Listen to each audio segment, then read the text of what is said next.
All right, let's dive into something pretty incredible today.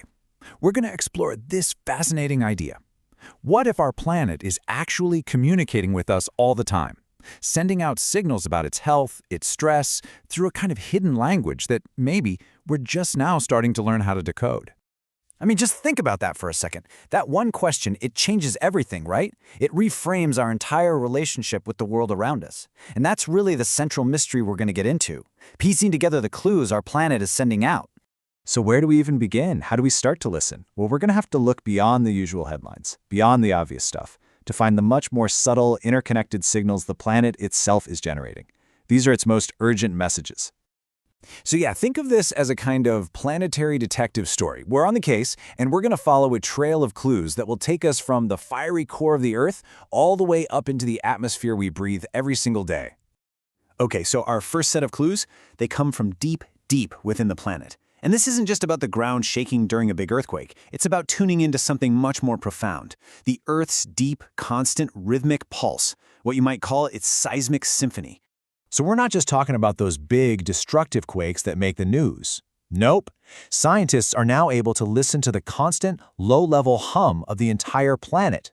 These patterns, these vibrations, they reveal incredible things about internal stresses and huge energy fluctuations. It's almost like a planetary heartbeat. And it's not just the planet's hum. Before a volcano really roars to life, it often whispers. There are these subtle changes in the gases it releases, tiny shifts in the ground that are almost imperceptible. But these are now seen as crucial early warnings. They're signals of much, much larger planetary adjustments happening way down below. And then there's the Earth's magnetic field. It's not this static, unchanging thing. It's constantly shifting, fluctuating. And by decoding these changes, we're starting to find these surprising links between what's happening in the planet's core and the dynamics of our own atmosphere. It just shows how deeply connected the whole system is. So, okay, we've found these powerful, really profound clues deep underground. But what if that's only half the story? What if the planet is also communicating in ways we can't see, but we can feel every day? What if there are messages literally being carried on the wind? And that brings us to our second big set of clues, and these are hidden in plain sight. They're in the very air we breathe. See, the atmosphere isn't just some passive blanket of gas around us, it's an incredibly active messenger, and it's just full of information if you know how to look. We're all familiar with this part of the story. We hear about gases like carbon dioxide and methane, and we tend to think of them as just pollution, a byproduct of human stuff.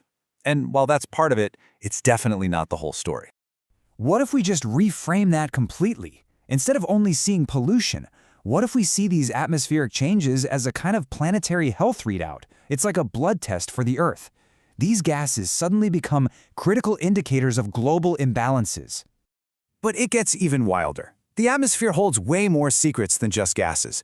The air is, well, it's literally alive. It's filled with this complex, totally invisible dance of microscopic particles. A ballet, really. We're talking about fungal spores, bacteria, pollen, all floating through the air as bioaerosols. And they're not just passive travelers hitching a ride on the breeze. These tiny particles actually help form clouds and influence our weather.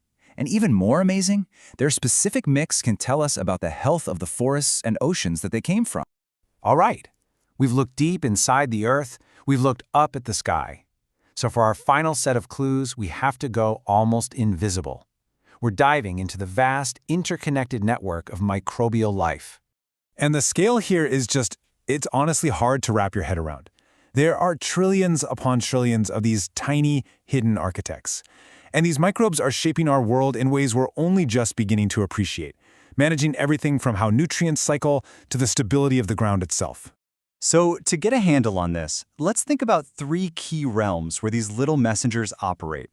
We've got them miles deep within the Earth's crust, throughout our vast oceans, and in the very soil right beneath our feet.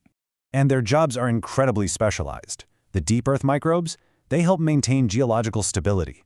Marine microbes, they are the absolute engines of ocean health, and they store massive amounts of carbon. And the diversity of life in our soil, well, that governs everything from global carbon cycles to the food that ends up on our plates. Each one is like a vital sign for the planet. Okay, let's just take a breath. We've gathered all these separate clues, right? We've got the seismic pulse, the atmospheric whispers, the microbial network. They're all pieces of this huge, complex puzzle. So the big question is, how do we put them all together to actually read the full message? This is where it all comes together. We're moving from just finding the clues to actually solving the mystery. This is about decoding what you might call Earth's empathic echo. It's the revelation. The answer, it turns out, lies in combining all this new understanding with some serious technology. Scientists are now building what you could call a planetary health dashboard. So first, it gathers all that diverse data we talked about: seismic, atmospheric, microbial. Then, powerful AI crunches it all, finding hidden patterns and connections. And the final step is to create a clear, visual picture of the planet's health, one that can actually help us make better decisions. But here's the most important takeaway. This is not just a high-tech data project. All of these interconnected signals, they all point to one thing: our own profound impact on the system. We're not just observers here. We are active participants in a dialogue with our planet. And that really leads us to this powerful call to action.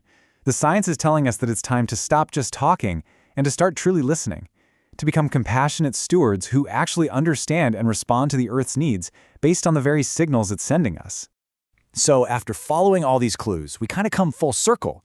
The planet's deep pulse, the whispers on the wind, that invisible network beneath our feet, they aren't separate things. They're all part of one voice. Earth is speaking. The only question left is, are we finally ready to listen?